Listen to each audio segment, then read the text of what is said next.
సహోదరులారా, పరిశుద్ధ దేవుని లేఖన భాగాన్ని ధ్యానించుకుందాం. ప్రసంగ పాఠంలో మనం ఆలోచన చేస్తున్నప్పుడు యేసుక్రీస్తు వారు గలిలయ పరిసర ప్రాంతాల్లో ఆయన పరిచర్య చేసినట్లుగా మనము చూస్తూ ఉన్నాం. ఎంతో అద్భుతమైన పరిచర్య ఆయన గలిలయ పరిచర్యగా పిలువబడుతూ ఉన్నట్లుగా పరిశుద్ధ దేవుని లేఖన భాగంలో మనం చూస్తూ ఉన్నాం. ఇది యేసుక్రీస్తు వారు చాలా చురుకుగా పాల్గొనేవాడు. పరిచర్యలో ఆయన చాలా స్పీడ్గా నడిచేవాడంట. చూడండి, ఎప్పుడైనా మీరు ఇందిరాగాంధీని నడవటం చూసారా? ఇందిరాగాంధీ నడవటాలని చూసారా? చాలా స్పీడ్గా నడిచేది. వెనకాల సెక్యూరిటీ వాళ్ళు కూడా ఆమెతో నడవలేకపోయేవారు. సోనియా గాంధీ కూడా అంత స్పీడ్గా నడిచేది. అంటే కొంతమంది సమయం యొక్క విలువ తెలిసిన వాళ్ళు ఏం చేస్తుంటారు? చాలా పనిని స్పీడ్గా చేయడానికి ప్రయత్నం చేస్తుంటారు. అలాగే యేసుక్రీస్తు వారు యొక్క గలిలయ పరిచర్యలో చాలా వేగవంతంగా, చాలా స్పీడ్గా, చాలా చురుకుగా ఆయన దేవుని యొక్క సువార్తను ప్రకటించినట్లుగా మనం చూస్తూ ఉన్నాం. ఆయన ప్రతి దినము కూడా దేవుని యొక్క వాక్యాన్ని బోధించేవాడు. ప్రతి సందర్భంలో కూడా అనేక మంది రోగులను స్వస్థపరిచేవాడు అని పరిశుద్ధ దేవుని యొక్క లేఖన భాగంలో మనం చూస్తూ ఉన్నాం. ఎందుకంటే ఆయనే నిజమైన దేవుడై ఉన్నాడు కనుక, ఆయనే ప్రతి ఒక్కరిని కూడా స్వస్థపరిచేవాడిగా ఉన్నాడు కనుక ఆయన అనేకమైన అద్భుత కార్యాలు చేసి ఉన్నాడు అని మనం చూస్తూ ఉన్నాం. ఆయన తన అనుదిన పరిచర్యలో మనం ఆలోచన చేస్తూ ఉన్నప్పుడు ఆయన వేగవంతమైన పరిచర్య చేసేవాడు కనుక ఎక్కువ అలసిపోయేవాడు. ప్రియమైన వారు, ఎందుకంటే ఎక్కువ పనిచేసేవారు ఎక్కువ అలసిపోతూ ఉంటారు. చాలా మంది మట్టి పనికి వెళ్ళే వాళ్ళని మనం చూస్తూ ఉంటాం. పవన్ చిట్టి గారు ఫస్ట్ నుంచి లాస్ట్ వరకు పని చేస్తూనే ఉంటాడు. అందరూ కూడా కూర్చుంటారు, ఆయన మాత్రం పని చేస్తూ ఉంటాడు. ఇంటికి వచ్చేసి ఆ బల్ల దగ్గర ఎక్కడ దగ్గర అలా కూర్చునిపోయాడు. ఎందుకంటే బాగా చురుకుగా పనిచేసే వారికి అలసట అనేది ఎక్కువ వస్తుంది. ఏ పని చేయకుండా అలాగే కూర్చున్నాం అనుకోండి, మళ్ళీ హ్యాపీగా ఇంటికి వచ్చేసి మన పనులు మనం చేసుకోవచ్చు. ఇంకా అలసట అనేది ఉండదు. అంటే కొంతమంది చాలా వేగవంతంగా పనిచేస్తారు, వారికి ఇచ్చిన పనులని. అలాంటి పరిస్థితిలో ఉన్న వాళ్ళకి ఎక్కువ అలసట అనేది వస్తూ ఉంటుంది. ప్రభువైన యేసుక్రీస్తు వారు కూడా చాలా అలసిపోయినట్లుగా మనం చూస్తున్నాం. ఎందుకంటే ఒకరి పని మామూలుగా ముగ్గురు పని ఒకరే చేస్తారనుకోండి, ఏమవుతుంది? అలసిపోతారు. అంటే ఎవరు బాధ్యత వాళ్ళు నిర్వహించారు. కొంతమంది చాలా మంది సోమరులుగా ఉంటారు, వాళ్ళ పనులు వాళ్ళు చేయనప్పుడు ఆ పనులన్నీ కూడా ఒకరే చేయవలసి వస్తుంది. అలాంటప్పుడు ఏమవుతూ ఉంటారు? అలసిపోతూ ఉంటారు. కాబట్టి అందుకని ప్రతి విషయంలో కూడా ప్రభువు కూడా అనుదినము కూడా పనులను బట్టి ఆయన ఏమయ్యాడంట? అలసిపోయాడు అని లేఖన భాగంలో మనం చూస్తున్నాం.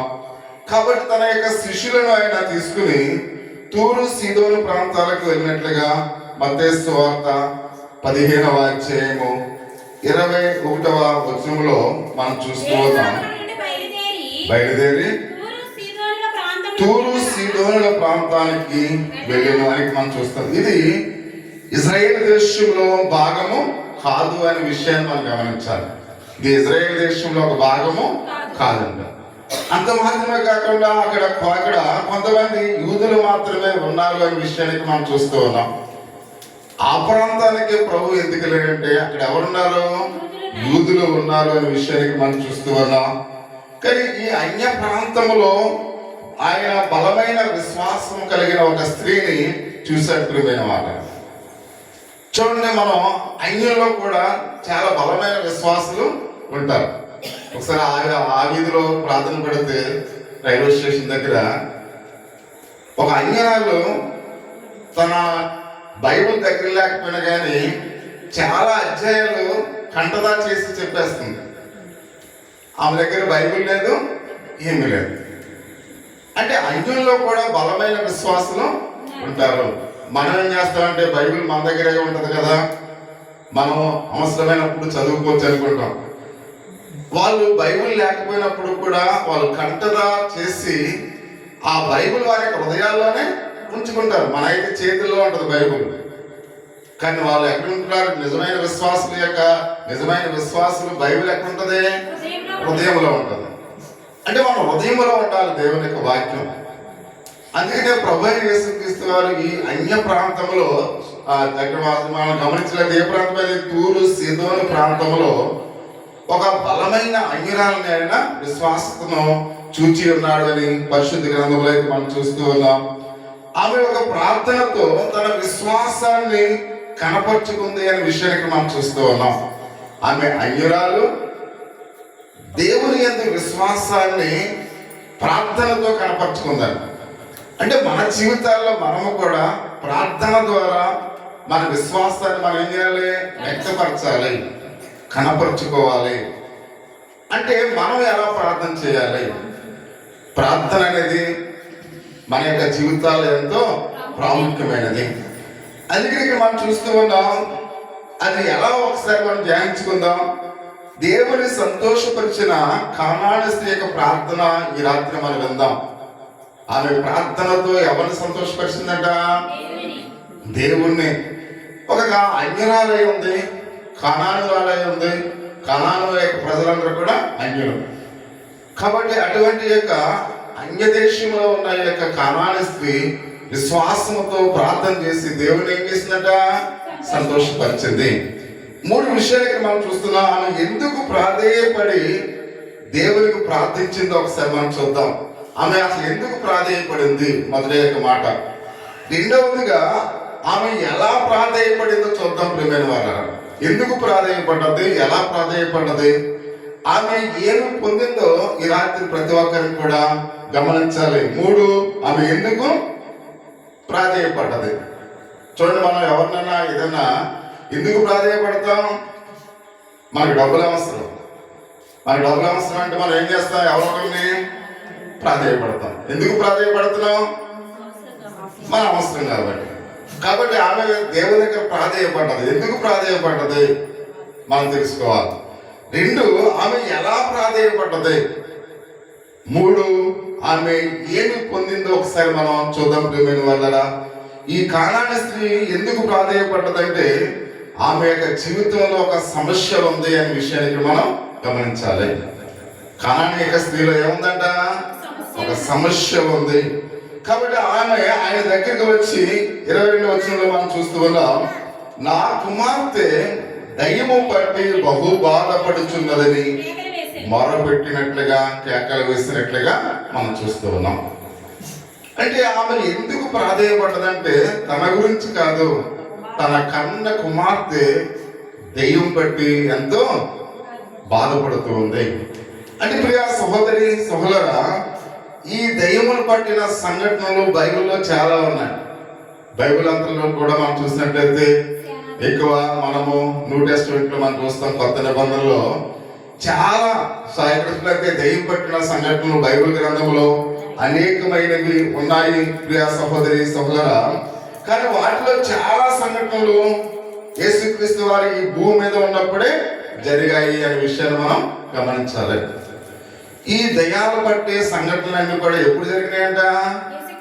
యేసుక్రీస్తు వారు భూమి మీద ఉన్నప్పుడు జరిగినట్లుగా మనం చూస్తూ ఉన్నాం. ఎందుకు యేసుక్రీస్తు వారు ఉన్నప్పుడే ఇవి జరిగినాయి చెప్పాలి. చాలాసార్లు మీరు దేవుని వాక్యాన్ని అంటారు కదా, యేసుక్రీస్తు వారు ఉన్నప్పుడే ఎందుకు ఇవి జరిగినాయి?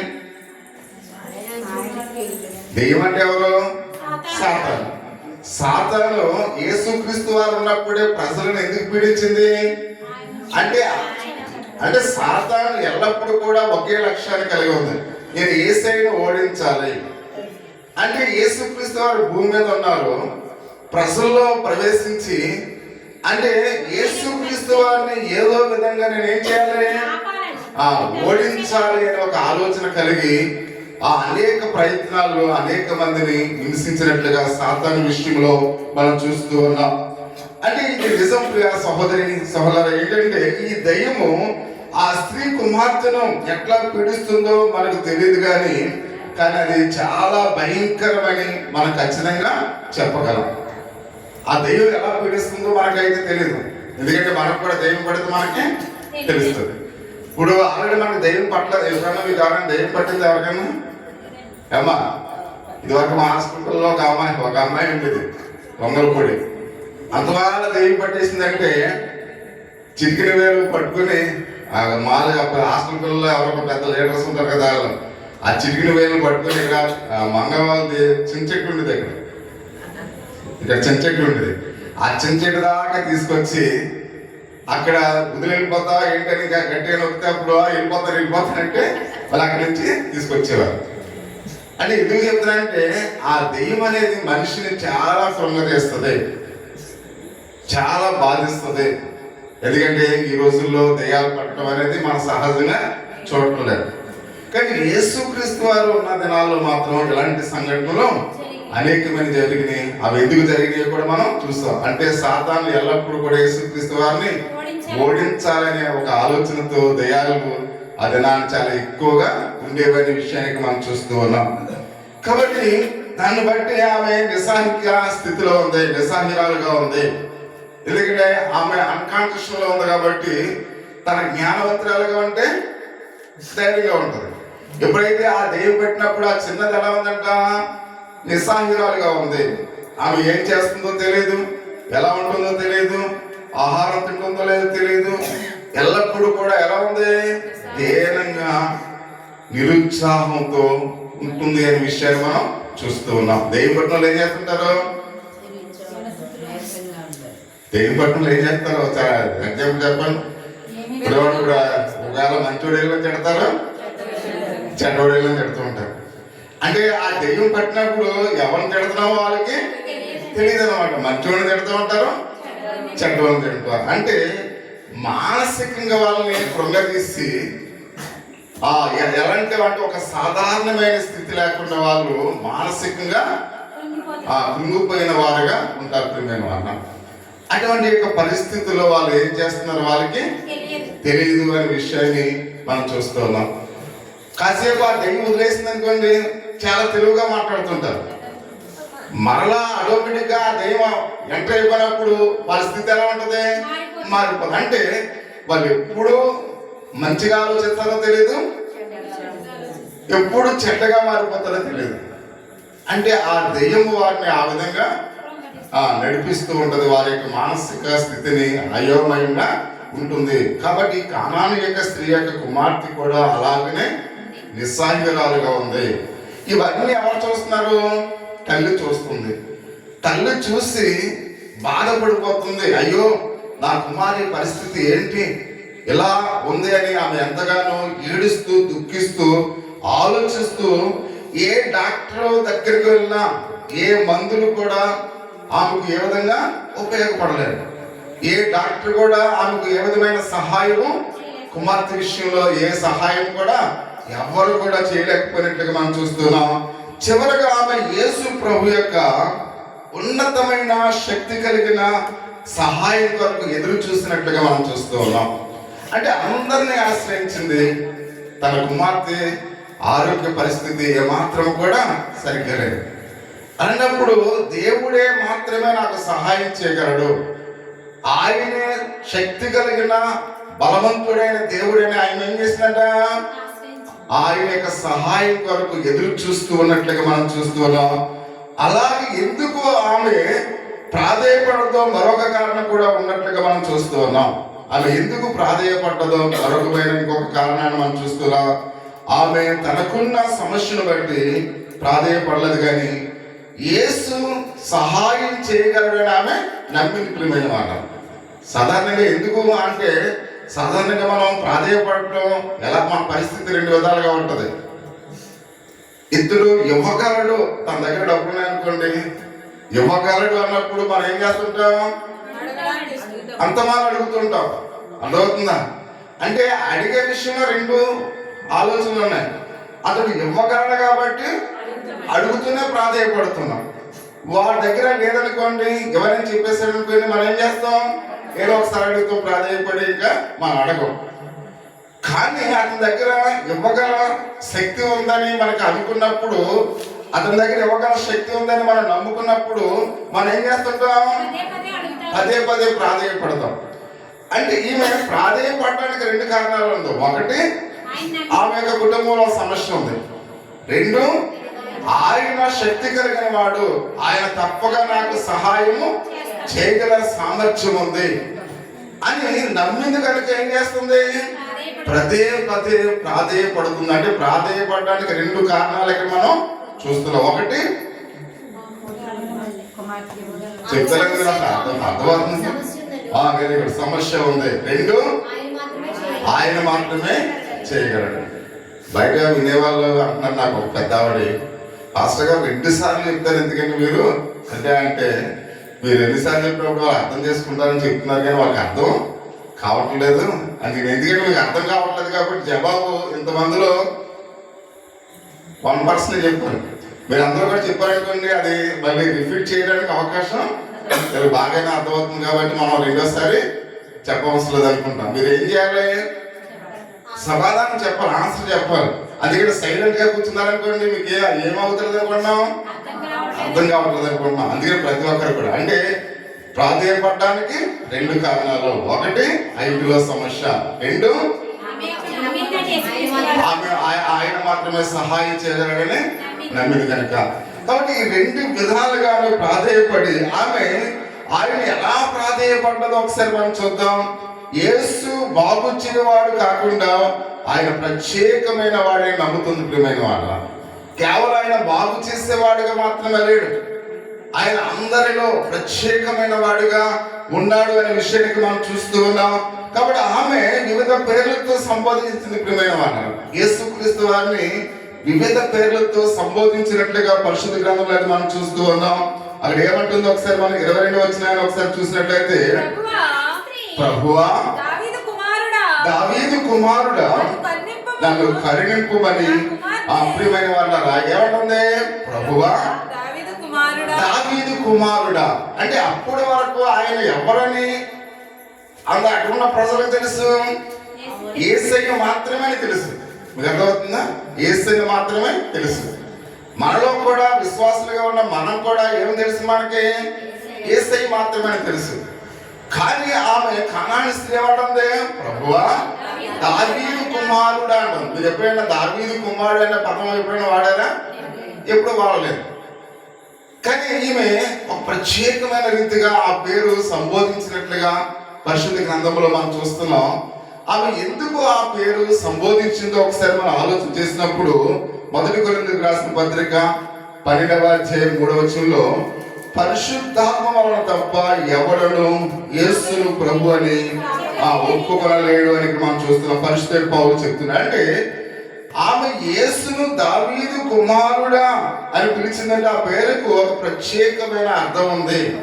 అది వాగ్దానం చేయబడిన పేరు. ప్రియమైన వాళ్ళ, మీకు అర్థమవుతుందా? అది వాగ్దానం చేయబడిన పేరు. అంటే యేసు గురించి ఆమె చాలా బాగా ఎక్కువగా తెలుసుకుంది.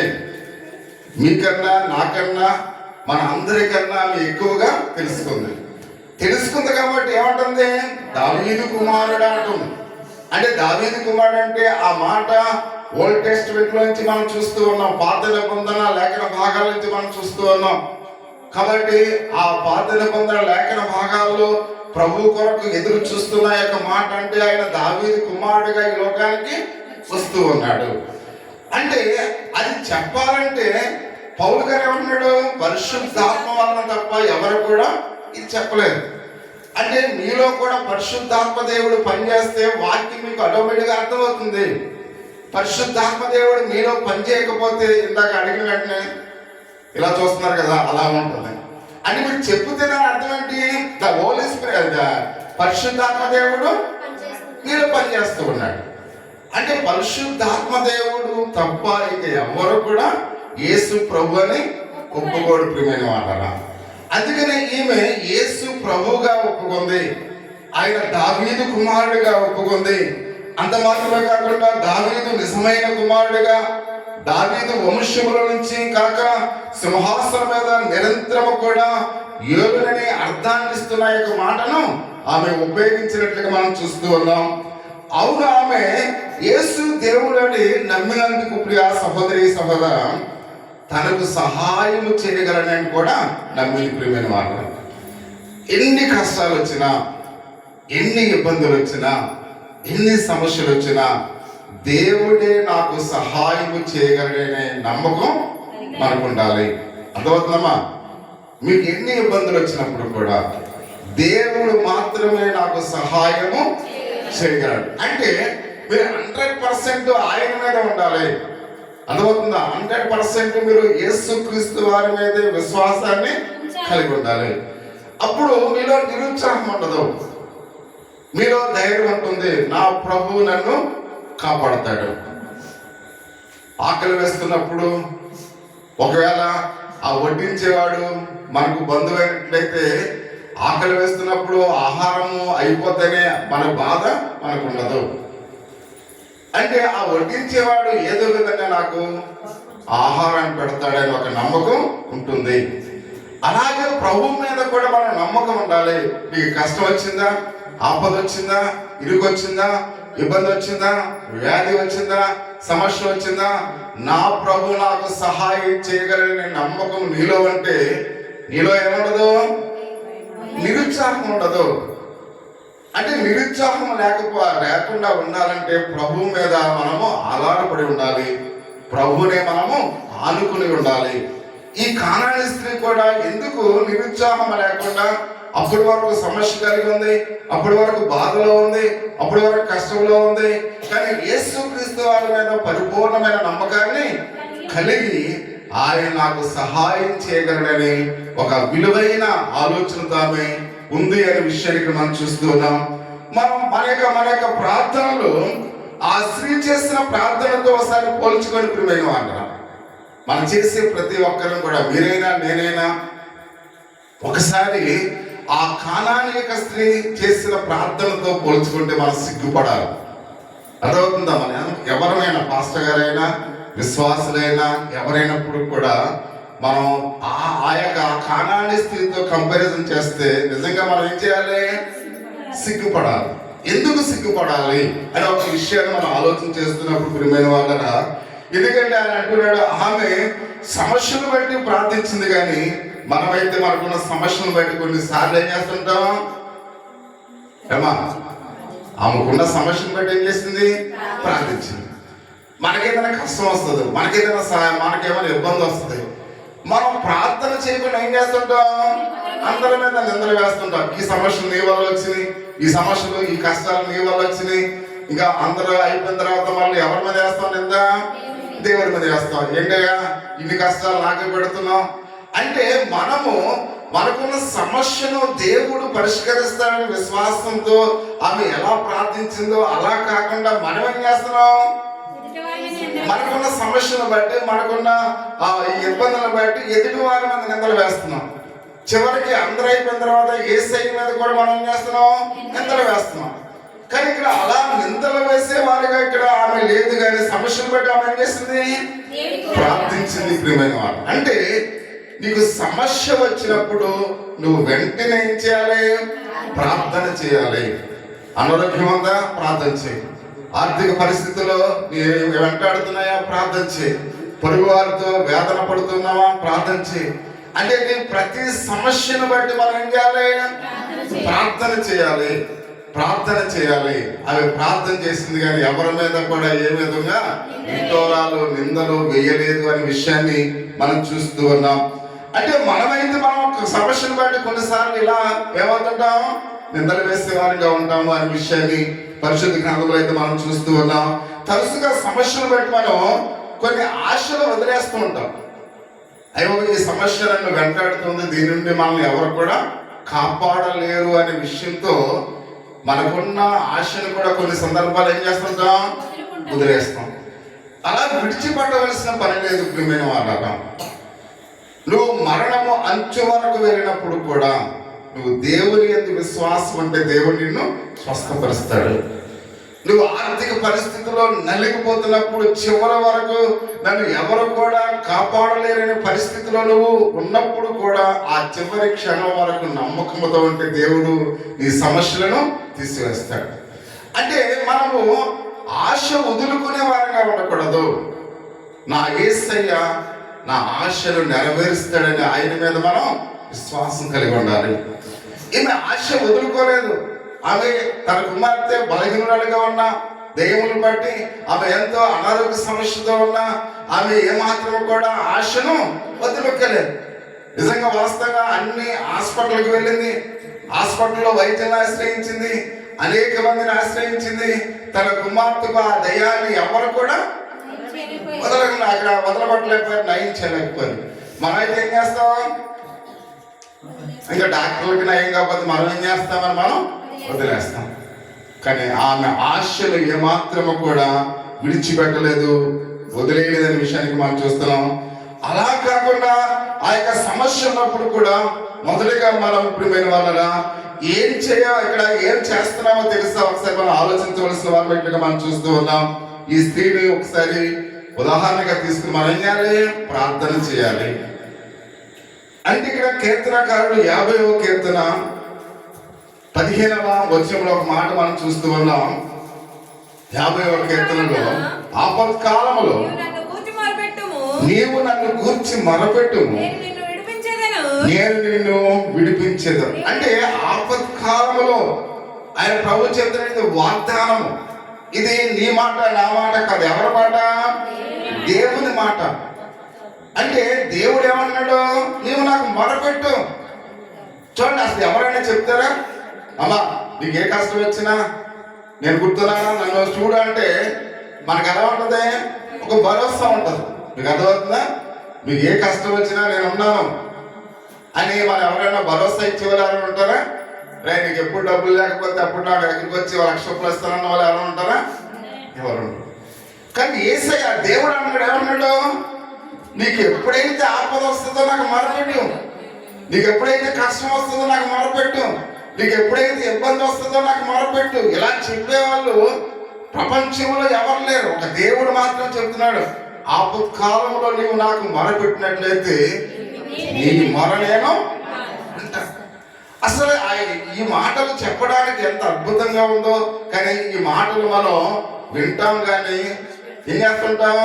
వద్దుగా ఏదో బైబిల్లో రాస్తుంది కానీ ఆయన సహాయం చేస్తాడేంటి అనుకుంటా. కానీ దేవుడు మాట తప్పని వాడు మాట. ఒక విషయాన్ని మనం జ్ఞాపకం చేసుకోవాలి.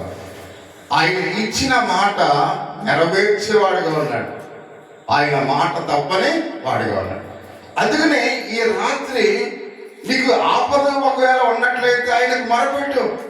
నీ పక్క వాళ్ళకి చెప్పడం కాదు, నీ పొరుగు వారికి చెప్పడం కాదు, నీ బంధువులకు చెప్పడం కాదు, నీ స్నేహితులకు చెప్పడం కాదు.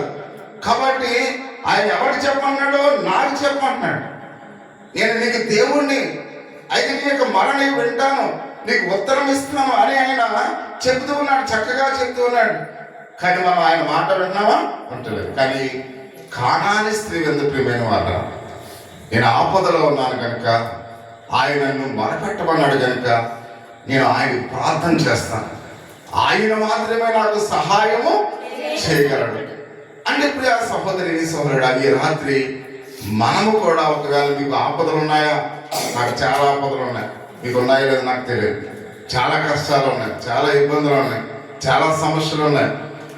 కాబట్టి ఇవన్నీ కూడా నేను దేవునికి చెప్పడానికి ఇష్టపడుతూ ఉన్నాను. అందుకని 4:20కి ఉదయాన్నే లేచి, ఎందుకంటే నా బాధలు, నా కష్టాలు, నా సమస్యలు కాబట్టి ఆయన మాత్రమే తీర్చగలడు.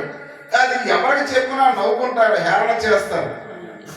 కాబట్టి ఎవరు కూడా అవి విని వేళ చేసేవారుగా ఉంటారు ప్రజలు. కానీ దేవుడైతే మాత్రం విని మనకు సహాయం చేసేవాడుగా ఉంటాడు. కాబట్టి అందుకనే ఈ యొక్క రాత్రి మనం దేవునికి మన కష్టాలని కూడా ఏం చేయాలి? చెప్పవలసిన వారుగా ఉన్నాం. ఆ కానాను స్త్రీ ఆ వాగ్దానాన్ని నమ్మింది ప్రియమైన వాళ్ళు. ఏ వాగ్దానం?